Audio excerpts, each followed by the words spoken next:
മാങ്കൂട്ടത്തിൽ MLA-ക്കെതിരായ പുതിയ പരാതിക്കാരുടെ മൊഴി അതീവ ഗുരുതരം.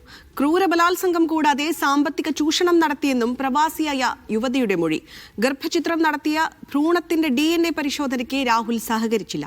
പരാതി നൽകിയാൽ കുടുംബത്തെ ഇല്ലാതാക്കുമെന്ന് ഭീഷണിപ്പെടുത്തിയെന്നും യുവതിയുടെ മൊഴിയിൽ പറയുന്നു. രാഹുൽ മാങ്കൂട്ടത്തിൽ MLA-ക്കെതിരായ മൂന്നാമത്തെ യുവതിയുടെ മൊഴി വിവരങ്ങളാണ് പുറത്തുവന്നത്.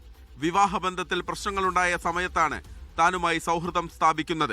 വിവാഹം വേർപിരിയണമെന്നും തന്നെ വിട്ടുപോകാതിരിക്കാൻ ഒരു കുഞ്ഞു വേണമെന്ന് രാഹുൽ നിർബന്ധിക്കുകയും ചെയ്തു. പിന്നീട് നേരിൽ കാണണമെന്നും ആവശ്യപ്പെട്ടു. റെസ്റ്റോറന്റിൽ കാണാം എന്ന് പറഞ്ഞപ്പോൾ പൊതുപ്രവർത്തകൻ ആയതിനാൽ അവിടം പറ്റില്ലെന്നും ഹോട്ടലിൽ റൂം ബുക്ക് ചെയ്യാനും നിർദ്ദേശിച്ചു. റൂമിലെത്തിയ ഉടൻ ഒരു വാക്കുപോലും പറയുന്നതിനു മുൻപേ തന്നെ കടന്നാക്രമിച്ചു. ക്രൂരമായ ലൈംഗികാക്രമണമാണ് നേരിടേണ്ടി വന്നത്. മുഖത്തടിക്കുകയും തുപ്പുകയും ദേഹത്ത് പലയിടത്തും മുറിവുണ്ടാക്കുകയും ചെയ്തു. ഓവുലേഷൻ ഡേറ്റ് ആണെന്ന് പറഞ്ഞിട്ടും കുഞ്ഞുണ്ടാകട്ടെ എന്ന് പറഞ്ഞ് ലൈംഗിക ബന്ധത്തിൽ ഏർപ്പെട്ടു. ഗർഭിണിയാണെന്ന വിവരം അറിയിച്ചപ്പോൾ അസഭ്യം പറയുകയും അധിക്ഷേപിക്കുകയും ചെയ്തു. മറ്റാരുടെയെങ്കിലും കുഞ്ഞാകുമെന്നായിരുന്നു അധിക്ഷേപം. ഇതിൽ മനം നൊന്ത് DNA പരിശോധനയ്ക്കായി പോയെങ്കിലും രാഹുൽ സഹകരിച്ചില്ല. അബോർഷൻ വിവരം പറയാൻ വിളിച്ചപ്പോൾ ഫോണിൽ ബ്ലോക്ക് ചെയ്തു. രാഹുലിന്റെ സുഹൃത്തും സഹായിയുമായ ഫെനീനൈനാണ് വിവരം അറിയിച്ചെന്നും മൊഴിയിൽ പറയുന്നു.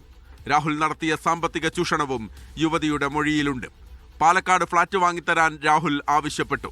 വില കൂടിയ വാച്ചുകളും വസ്ത്രങ്ങളും ചെരുപ്പുകളും സൗന്ദര്യവർദ്ധക വസ്തുക്കളും വാങ്ങിക്കൊടുക്കേണ്ടി വന്നു. പരാതിയുമായി താനും മുന്നോട്ടു പോകുമെന്ന് മനസ്സിലാക്കിയ രാഹുൽ ഭീഷണിപ്പെടുത്തി.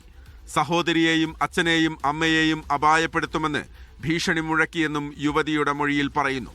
വിദേശത്തുള്ള യുവതിയുടെ മൊഴി വീഡിയോ കോൺഫറൻസ് വഴിയാണ് രേഖപ്പെടുത്തിയത്. നാട്ടിലെത്തിയാൽ ഉടൻ രഹസ്യമൊഴിയും നൽകും. മീഡിയ 1 പാലക്കാട്.